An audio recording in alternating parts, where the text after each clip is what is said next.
Hello বন্ধুরা, আজকে আবারও এসেছি মাছ নিয়ে। আজকে পাবদা মাছ প্লেন পেঁয়াজ বাটা টমেটো দিয়ে ঝাল করব। সুন্দর থেকে পাবদা মাছ নিচে এই সাইজে পাবদা মাছটা খেতে ভালো, বেশি বড় না বেশি ছোট না, এই মিডিয়াম এই পাবদা মাছগুলো খেতে খুবই সুস্বাদু মাছ। হলুদ আর নুনটা দিয়ে আমি মাখিয়ে নিচ্ছি। একটাই কাঁটা থাকে, মাছে কাঁটাটা ফেলে দিলে আর কোনো কাটা সমস্যাও থাকে না। ছোটো বড়ো সবাই মাছটা খেতে পারে। আজকে হালকাভাবে কিছু রান্না করবো, সিম্পল কিছু দেবো না। দেখুন এতেও কিন্তু খেতে খুবই মাছটা ভালো হবে। হলুদ মাখিয়ে দিয়ে কড়া বসিয়ে দিয়েছি, কড়ার মধ্যে সর্ষের তেল দিয়ে রান্না করছি। মাছটা প্রথমে ভালো করে ভেজে নেব। মাছটা একটু কড়া করে ভালো করে এপিট করে ভেজে নেবো। এতে তৈলাক্ত মাছ কোনো আঁশ থাকে না। চারটে মাছে আমি একবারে ভেজে দিচ্ছি। বেশি তেলেরও প্রয়োজন পড়ে না। একটা টমেটো আর একটা পেঁয়াজ দেবো, যেহেতু অল্প মাছ, যেহেতু পেঁয়াজ কুচিয়ে নিয়েছি, টমেটোটাকে কুচিয়ে নিয়েছি, কেটে দিয়েছি আমি। এবং এক পিঠটা ভালো করে ভেজা হয়ে গেছে, আমি উল্টে দেবো পরের পিঠটা। ভালো মতো ভাজা হয়ে গেছে, এক পিঠটা কি সুন্দর ভাজা হয়ে গেছে। মাছটা এবার উঠিয়ে নিচ্ছি।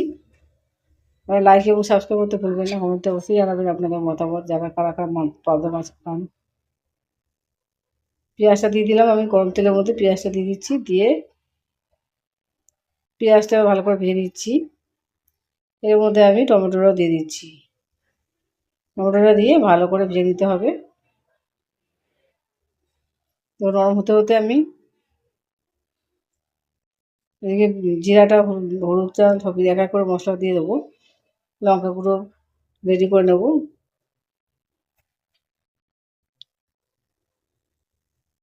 দেখুন আপনাদের পেঁয়াজটা অনেকটাই নরম হয়ে এসছে। এবার হলুদ গুঁড়ো দিয়ে দিচ্ছি, দিয়ে একটু খুন্তি দিয়ে নাড়িয়ে দিতে হবে। নাড়িয়ে দিয়ে আবার একটুখানি মশলা দেবেন, একটু নাড়িয়ে দেবেন। এইভাবে ভাগে ভাগে করে দিতে হবে, একবার না দিয়ে বারে বারে দেবেন। এবার যতটা যে যেমন ঝাল খান সেই অনুযায়ী লঙ্কা দেবেন। যেহেতু মাছটা অল্প, সামান্য পরিমাণ লঙ্কা গুঁড়ো দিলাম। আমরা এই লঙ্কাটা কাঁচা লঙ্কা ছিঁড়েও করতে পারেন, তাতে কিন্তু খুব মাছটা সুস্বাদু হবে। অল্প জিরা গুঁড়ো দিয়ে দিচ্ছি। গুঁড়ো মশলাগুলো একটুখানি সামান্য জল দিয়ে নেড়ে ভালো করে নেড়ে ছেড়ে দিচ্ছি, দিয়ে মশলাটাকে ভালো করে কষে নিচ্ছি। এবার একটুখানি ঘন হয়ে আসুক, ঘন আসলে আমি এর মধ্যে নুনটাও দিয়ে দিচ্ছি। সব একসঙ্গে মশলাটা ভালো মতো মাখা মাখা হয়ে গেল।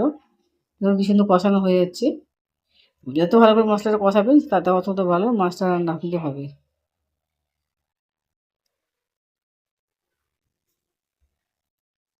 এবার আমি কিন্তু জল দিয়ে দেবো, বেশি জল দেবো না, হালকা করেই জল দেবো আমি। অল্প করে জল দিচ্ছি, একদম বেশি জল দিইনি। মাছটা যে ফুটে উঠেছে, ঝোলটা যে ফুটে উঠেছে, মাছটা দিয়ে দিচ্ছি আমি।